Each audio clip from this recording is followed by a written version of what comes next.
Hello and welcome to Short Stories, a production of AdventuresInAudio.net. I'm Robert Crandall. It's a pleasure to bring you this podcast. The story on this episode is very scary, not in a monster sense, but in a what if it really happened sense, and could it happen sense.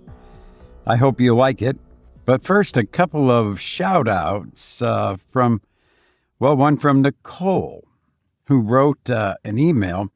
She said, "Hey, Robert, first of all, huge fan." Oh, that's great.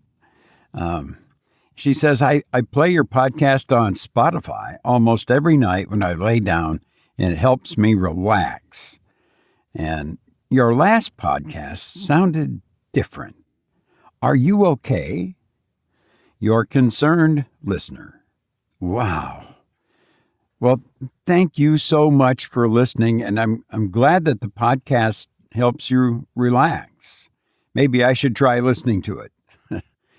In answer to your question, yes, I'm okay, and I really appreciate your concern. When I recorded the last episode, that is episode 90, I was drained and exhausted, and my schedule was such that I couldn't delay recording. It was already longer than I liked between episodes, and I felt a pressure to get the episode published. So yeah, maybe I need to relax a little. So thank you so much, Nicole, for your thoughtful email. It really warms the heart. I sincerely appreciate it. I really do. And here's another one that I just now became aware of. Somebody posted this on the Las Vegas Podcaster Facebook page. There's no name, and it's dated April 27th. But I never saw this in an email or Facebook page. I'm not a big user of social media, actually, and I forget to post episodes and stuff, but trying to get better at that. But the best way to reach me is my email. Just go to adventuresinaudio.net, and the email address is at the bottom of the home page. Anyway, the comment read, I am so glad I had the pleasure of reviewing your podcast this weekend. Very professional storytelling with superb audio quality. Who needs Audible when you can listen to this for free? Well, great. And thank you, whoever wrote that. I appreciate it very, very much. Oh, and one more thing before we get to the feature story. I was a guest on another podcast back on Halloween, but the name of the podcast is in a URL that is emojis, and I can't get it to work. Well, I looked up, the host, by the way, is Wes Miller, and I finally found his website, www.sensationalcustomerexperiences.com, and I couldn't open it either. So he uses a girl in our podcast meetup named Jenny to do the intro to his show. So I went to her website, which is www.beertalkradio.net. Oh, she knows her beer. And lo and behold, the show was on her website. And so I did listen to it. In the interview, I do a partial read of The Telltale Heart by Edgar Allan Poe, but in a different style than the one that is on episode 7. I tried to do a more reflective approach. I experimented. I don't know really if it came out all that well or not. You can go to www.beertalkradio.net and look for the player with an Edgar Allan Poe icon on it. And Jenny was in the show too, and the three of us had a good time. It was a great interview. I had a lot of fun, and I want to thank Wes and Jenny for having me on the show and putting the show on their websites. And you can go to those sites and hear the show and the interview and everything. And I hope you enjoy it. Had a great time, you guys. Thank you. And now, our feature story. This is a story about population control. Every time a baby is born, Someone must die. I hope you enjoy 2BR, not 2B by Kurt Vonnegut Jr.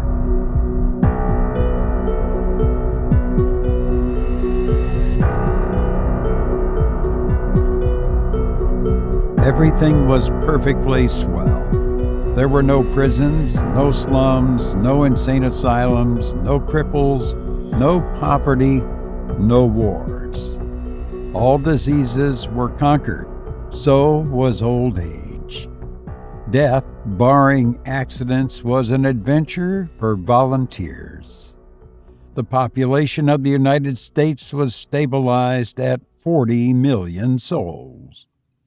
One bright morning in the Chicago lying-in hospital, a man named Edward K. Welling, Jr. waited for his wife to give birth. He was the only man waiting. Not many people were born a day anymore.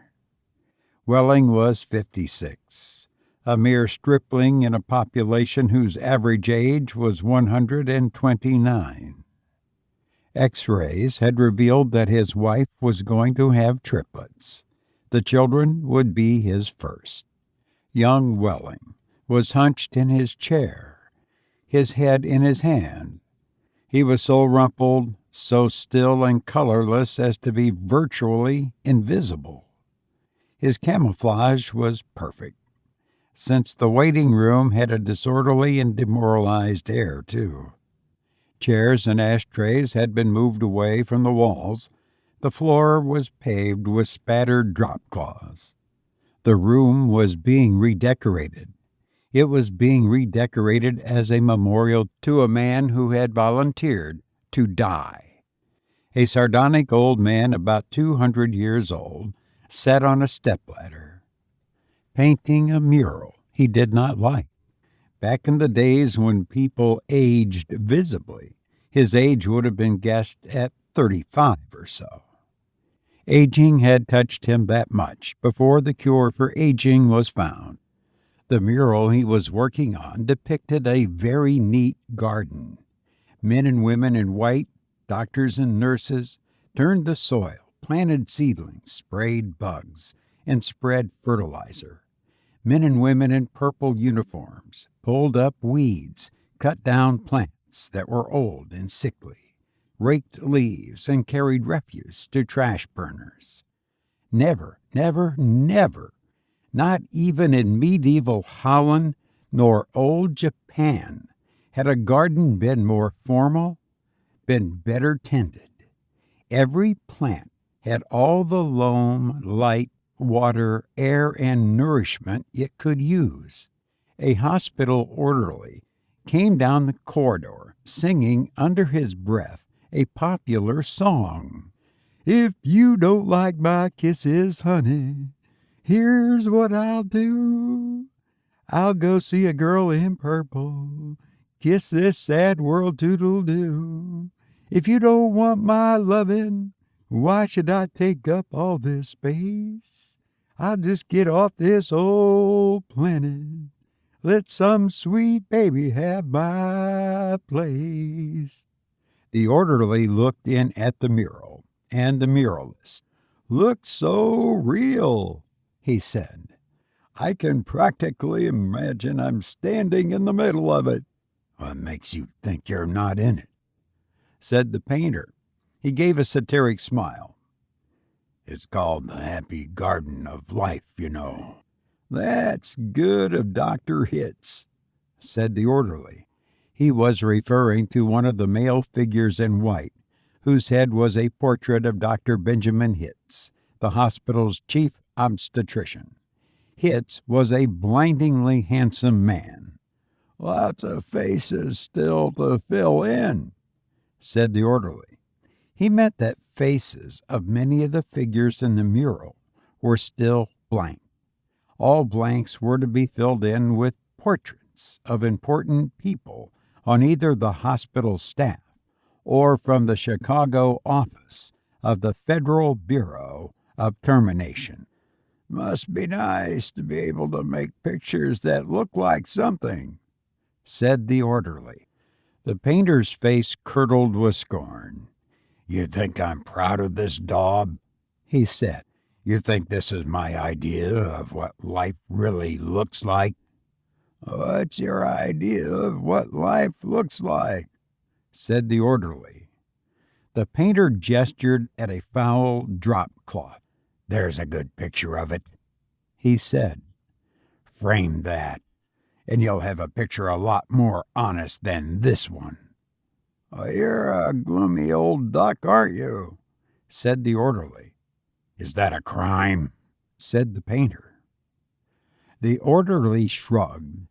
If you don't like it here, Grandpa, he said, and he finished the thought with the trick telephone number that people who didn't want to live anymore were supposed to call. The 0 in the telephone number was pronounced naught. The number was 2BR02B. It was the telephone number of an institution whose fanciful sobriquets included Automat, Birdland, Cannery, Catbox, Delouser, Easy Go, Goodbye, Mother, Happy Hooligan, Kiss Me Quick, Lucky Pierre, Sheep Dip, Warring Blender, Weep No More, and Why Worry? To be or not to be was the telephone number of the municipal gas chambers of the Federal Bureau of Termination. The painter thumbed his nose at the orderly. When I decide it's time to go, he said, it won't be at the Sheep Dip. Do-it-yourselfer, eh? Said the orderly. Messy business, Grandpa. Why don't you have a little consideration for those people who have to clean up after you? The painter expressed with an obscenity his lack of concern for the tribulations of his survivors. The world could do with a good deal more mess, if you ask me, he said. The orderly laughed and moved on. Welling, the waiting father, mumbled something without raising his head, and then he fell silent again. A coarse, formidable woman strode into the waiting room on spike heels. Her shoes, stockings, trench coat, and bag, and overseas cap were all purple. The purple the painter called the color of grapes on Judgment Day. The medallion on her purple musette bag was the seal of the Service Division of the Federal Bureau of Termination, an eagle perched on a turnstile. The woman had a lot of facial hair, an unmistakable mustache, in fact. A curious thing about gas chamber hostesses was that no matter how lovely and feminine they were when recruited, they all sprouted mustaches within 5 years or so. Is this where I'm supposed to come? She said to the painter. A lot would depend on what your business was, he said. You aren't about to have a baby, are you? They told me I was supposed to pose for some picture, she said. My name, Leora Duncan. She waited. And you dunk people? He said. What? She said. Skip it, he said. That sure is a beautiful picture, she said. Looks just like heaven or something. Or something, said the painter. He took a list of names from his smock pocket. Duncan, Duncan, Duncan, he said, scanning the list. Yes, here it is. Here you are. You're entitled to be immortalized. See any faceless body here you'd like me to stick your head on? We've got a few choice ones left. She studied the mural bleakly. Gee, she said. They're all the same to me. I don't know anything about art. A body's a body, eh? He said. All righty. As a master of fine art, I recommend this body here. He indicated a faceless figure of a woman who was carrying dried stalks to a trash burner. Well, said Leora Duncan, that's more the disposal people, isn't it? I mean, I'm in service. I don't do any disposing. The painter clapped his hands in mock delight. You say you don't know anything about art, and then you prove in your next breath that you know more about it than I do. Of course, the sheave carrier is wrong for a hostess. A sniper, a pruner, that's more your line. He pointed to a figure in purple who was sawing a dead branch from an apple tree. How about her? He said. You like her at all? Gosh, she said, and she blushed and became humble. That puts me right next to Dr. Hitz. That upsets you? He said. Good gravy, no, she said. It's just such an honor. Ah, you admire him, huh? He said. Who doesn't admire him? She said, worshiping the portrait of Hitz. It was the portrait of a tanned, white, omnipotent Zeus, 240 years old. Who doesn't admire him? She said. He was responsible for setting up the very first gas chamber in Chicago. Nothing would please me more, said the painter, than to put you next to him for all time, sawing off a limb that strikes you as appropriate. That is kind of like what I do, she said. She was demure about what she did. What she did was make people comfortable while she killed them. And while Leora Duncan was posing for her portrait, into the waiting room bounded Dr. Hitz himself. He was 7 feet tall, and he boomed with importance, accomplishments, and the joy of living. Well, Miss Duncan, he said, and he made a joke. What are you doing here? He said. This isn't where the people leave, this is where they come in. We're going to be in the same picture together, she said shyly. Good, said Dr. Hitz heartily. And say, isn't that some picture?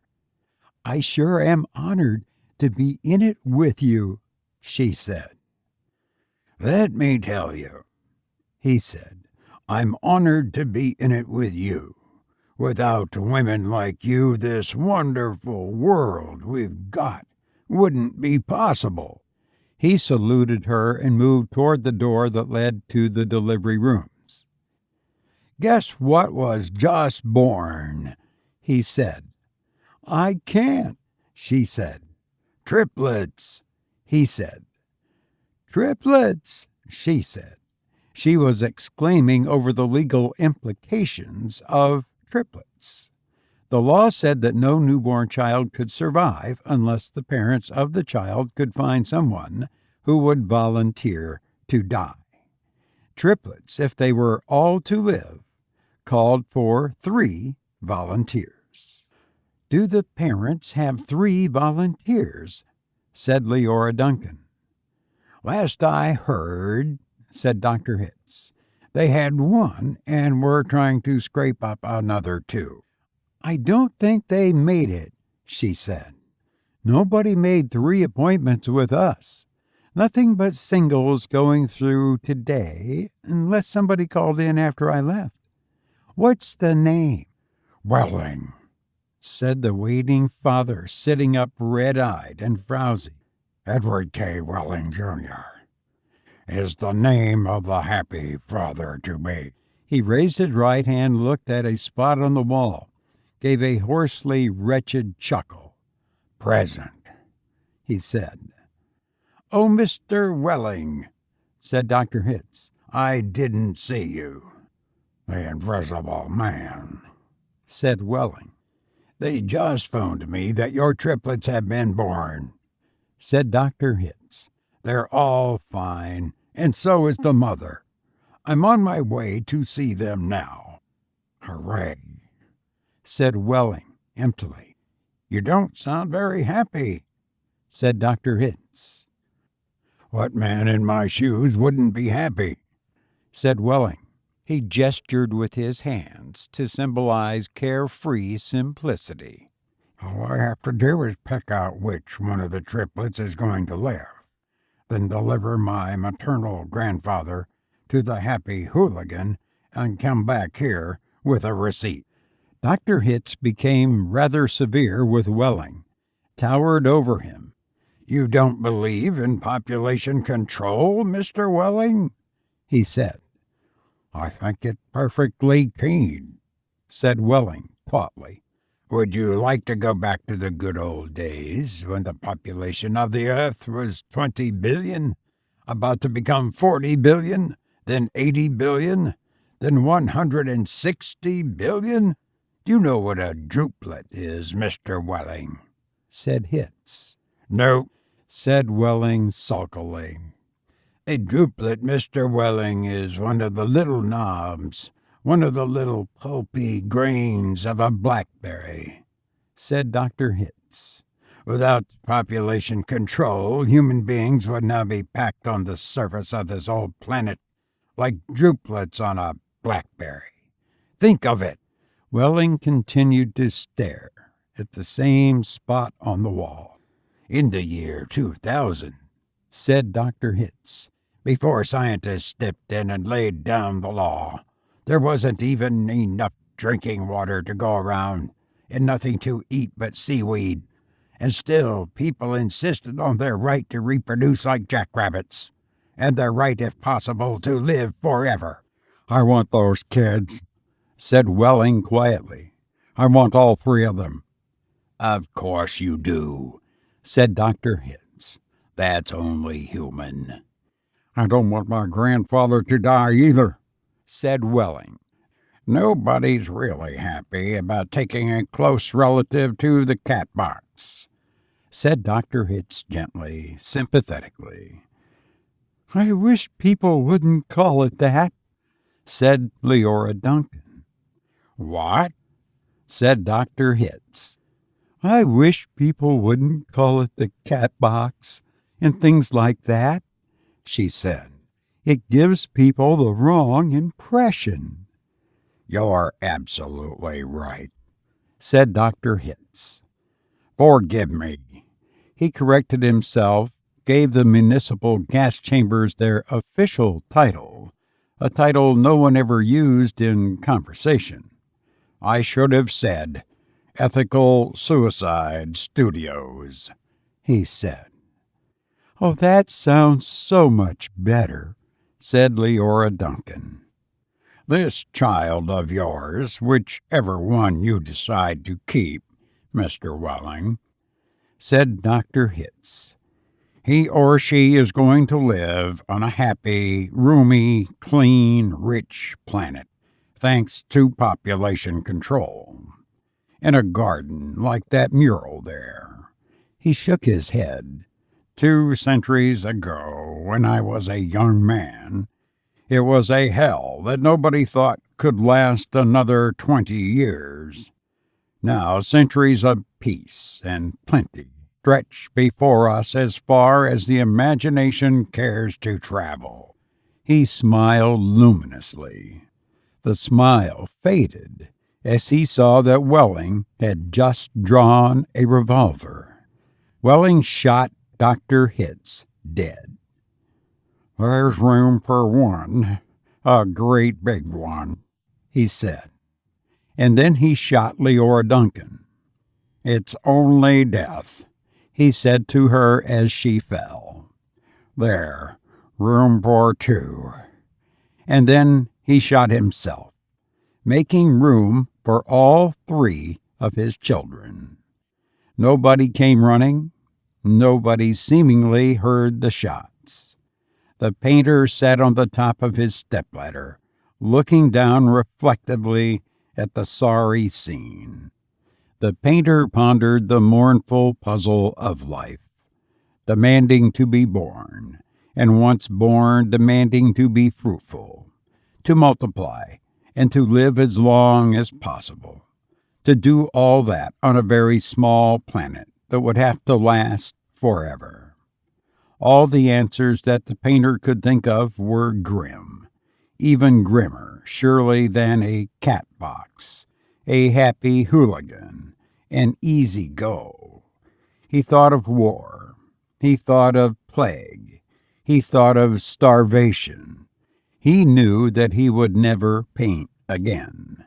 He let his paintbrush fall to the drop cloths below, and then he decided he had had about enough of life, and the happy garden of life, too.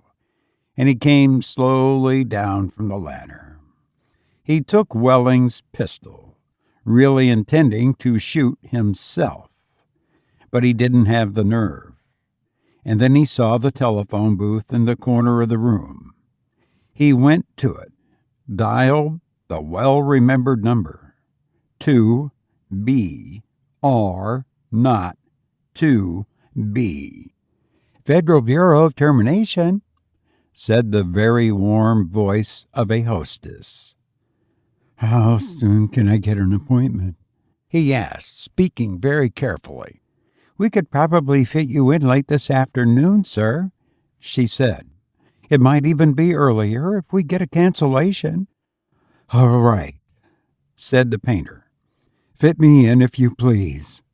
And he gave her his name, spelling it out. Thank you, sir, said the hostess. Your city thanks you. Your country thanks you.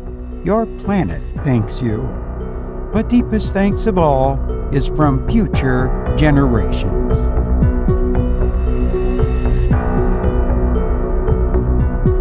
You've been listening to 2BR02B by Kurt Vonnegut Jr., who once said, "Those who believe in telekinetics, raise my hand."